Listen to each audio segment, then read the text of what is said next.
Hello, in this video I want to show you how to fix the problem when you want to play Call of Duty Mobile, but you can't seem to find it on a Google Play Store for POCO M5.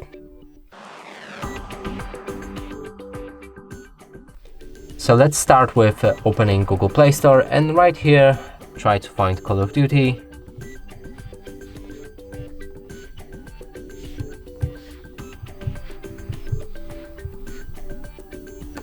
But as you can see, there's no real results of the game.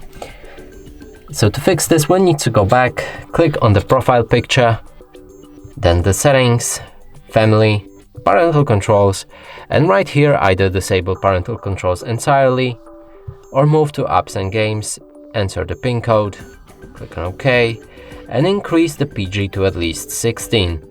Make sure to save the settings afterwards. Go back.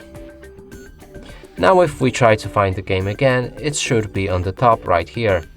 And that's it for this video. Hope you like it. Please consider subscribing to our channel, leave a like and a comment below.